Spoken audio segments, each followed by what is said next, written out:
I care, damn it. I care. Oh, Tommy. Is she feeling unwell? Well, Mrs. Carson's in the best of health, sir. But she expressed the wish to take breakfast in her room until Mr. Carson returns. So I've decided to make it official. As of today, you're a full partner, Philip. Mind you, I expect great results. I won't let you down, sir. You're avoiding me, Felicity. I'm not. I simply feel it's best we don't see too much of each other. Why? There's nothing to discuss. There's a great deal to discuss. I cannot give my permission for the marriage. Such a link to a family of dubious reputation is reprehensible. Father, I love Amy, and she loves me, and that's all that matters. So with or without your approval, I have every intention of marrying her. You love her enough to give up your family and your inheritance?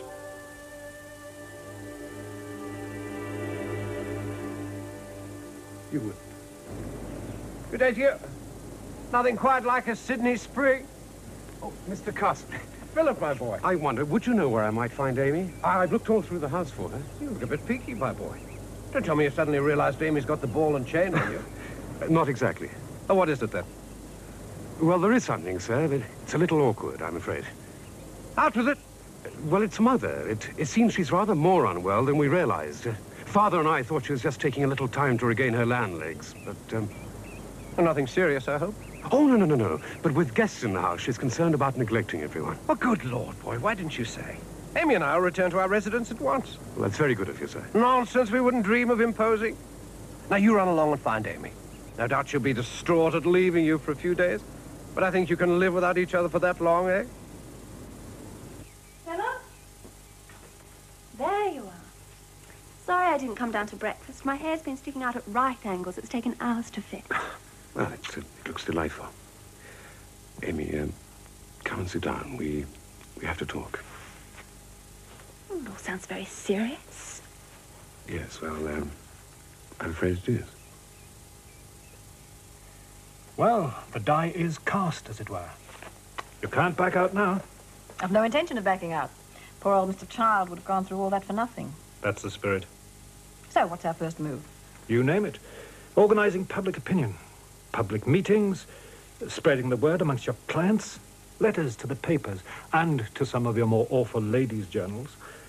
Well, you ladies are a force to be reckoned with now that you've got the vote. Well, Mum, you better pray for a miracle. Oh, g'day, Mr. Burns. G'day, young Billy. What miracle's this? End-of-year exams. Wouldn't lay odds on your chances, eh? Oh, I should get through, but I won't weep tears of blood if I don't. Well, that's hardly the attitude. Sorry, Mum, but that's the way I feel. Oh, look, I'll give you a ride in if you like. We can swat up on some torts on the way. Oh, thanks. Bye, Mum. Good luck. If in doubt, make it up. What does it matter what my father did or didn't do 40 years ago? Oh, Amy, it doesn't matter, of course, but my parents... Oh, damn them, Philip. It's nothing to do with anyone but you and me. Amy, my parents are conservatives. They've always had money, they've always had reputation. They are vicious, spiteful hypocrites, and they can go to the devil as far as I'm concerned. We're better off without them. Won't we? Well, no, Amy, I'm afraid we won't be. What? Amy, I don't really expect you to understand this, but I'm very much my father's son. Now, what your father may have done doesn't concern me. But I believe a man is duty-bound to support his wife in the manner that she has a right to expect. Oh, Philip, you idiot. And without my family's financial help, I can't do that. And that being so, and I haven't taken this decision lightly, I must ask you to release me from our engagement. Release you? Philip, you are talking madness. Look, we could live in a cellar on bread and dripping for all I care. No, Amy. It would be years before I'm earning enough to bring what I consider essential to a marriage. Oh, for pity's sake, my father will pay you whatever you need. Yes, well, you know I can't accept Then I will work, and there's always my trust fund. No, Amy, you don't understand. You are damn right I don't. Look, there's more to marriage than two people just sharing a bed. It's a contract, binding legally and morally, with obligations. But love, yes, and fidelity, and a duty to guarantee a certain kind of life and a certain kind of future. So don't you see, Amy, this is a matter of honor. And your honor is more important to you than me. If it must come to that, then yes. I won't let it. I'm not going to lose you over this. Amy, I have no don't, choice. please. I'm begging you. Amy. I'm begging. What do you want me to do? Go down on my knees? For God's sake, Amy! If there was any other way, don't you think I'd take it? Then marry me. I can't. I love you more than anything in this whole world. But if I married you now, I'd hate myself forever. I'm sorry.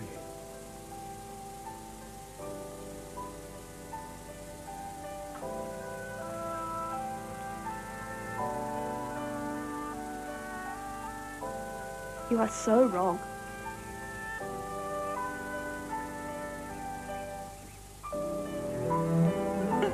$1912. 1911. Rothschild versus a crowd. Sydney, old son, ready for the slaughter? I don't think so. Excuse me. I was going to offer him a beer afterwards. Listen, old son. Did you learn the Dawkins versus Hardy libel case? Enough to dredge up an essay? Depends on what the question is. You're fairly blasé about the damn thing, aren't you? I'm only here because I promised to do my end of years before I left uni. Half your luck. The old man would shake me till my teeth rattle if I failed. Righto, gentlemen, when you're ready. A to G inside, please. Where's Chadwick? I think you'll find Sydney in the bathroom, sir. As usual. Thank you for enlightening me, Mr. Carson. Let's get on with it.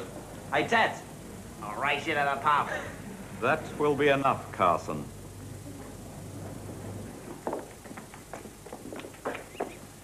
Well, thank you for the hospitality, my boy, and the very best to your mother for a speedy recovery. Thank you, sir.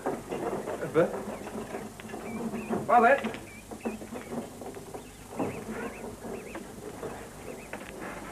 Look at me, Amy. Please. I'll be in touch as soon as I can. Oh, my darling.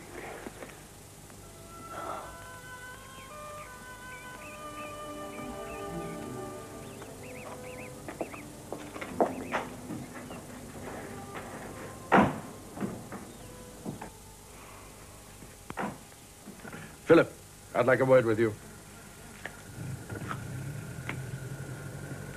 Forgive me, Father, but I'm not sure that I'm capable of civil conversation just now.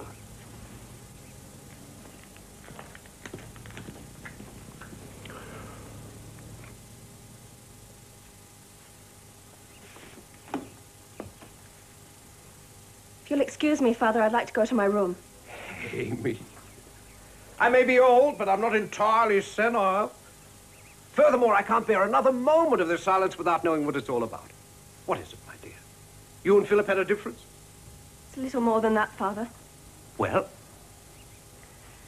Philip's parents have threatened to disown him if he marries me. Why in heaven's name? They don't seem to think the Carson family is quite respectable enough. The Tommy business? No, Father. They don't think you're respectable enough. Go on. Those land deals you did back in the 80s, they say you sent a family bankrupt. Which family? Nelson, I think the name was. The wife was Mr. Hutton's sister or something. I see, so it's a vendetta, is it? I don't know what it is. All I know is they won't give Philip their consent. And what does Philip have to say for himself? He won't marry me unless he can support me. What nonsense. Of course he'll marry you. Or I'll have him through every court in the country for breach of promise. Is that your answer to everything? Someone won't do what you command, so you destroy them? Is that what happened to the Nelsons? They got in your way? Father, I don't want to sue Philip. I want to marry him. Can't you understand that? No, don't touch me. You have hurt every single one of us. Tommy, Bill, and now me. Father, if I lose Philip over this, I'll never forgive you. I'm sorry, I didn't mean that. It's all right, my dear. I love him so much.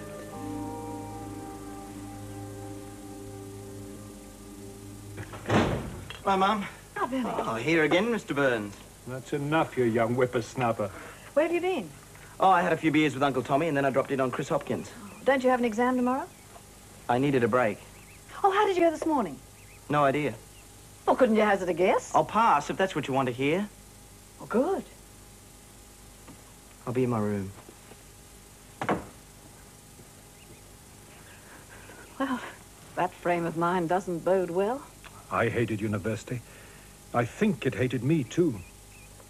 You went to university? Only for a year. That taught me my lesson. The hushed and hallowed walls of Trinity College are not for someone who wants to learn what life is really all about.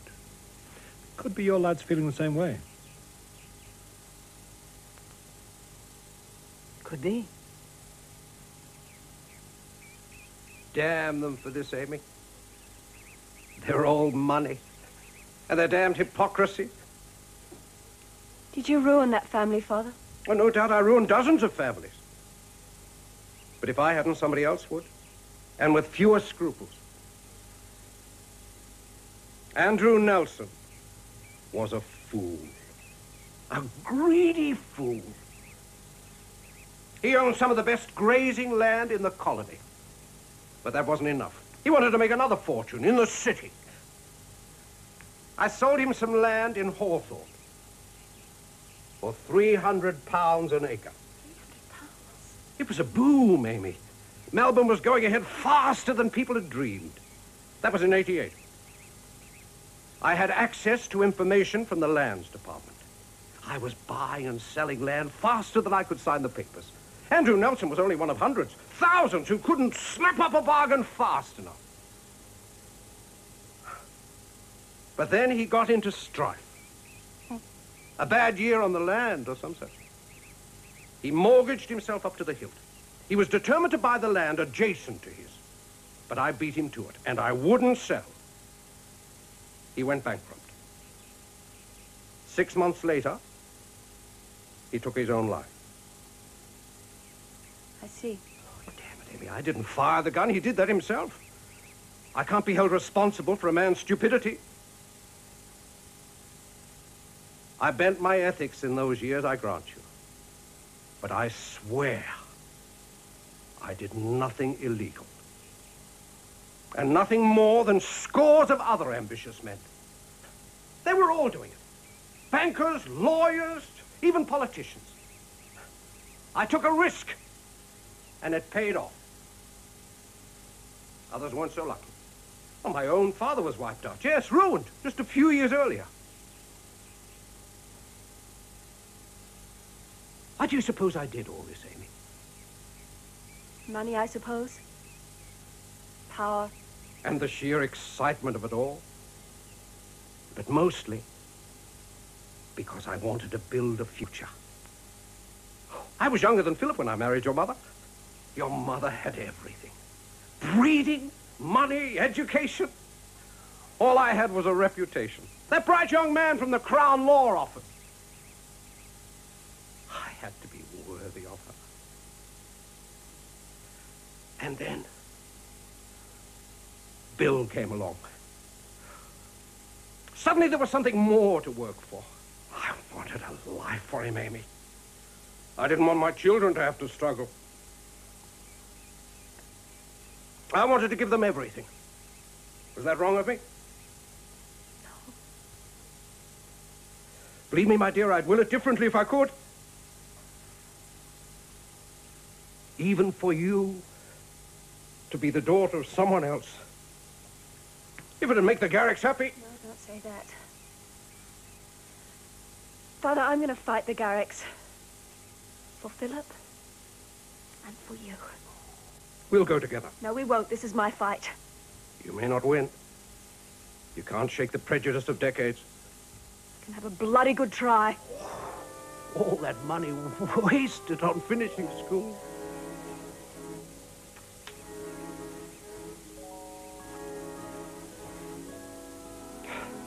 Heaven help the Garricks. Oh, she should not have been disturbed. Forgive me, Mrs. Garrick. What I have to say won't take long. Please don't think badly of us, my dear. I know how you must be feeling. Do you? It's nothing personal, you understand. I thought Philip would have explained that. He is our only son, and it is our duty to ensure a successful and respectable future for him. Well, Philip has my sympathies.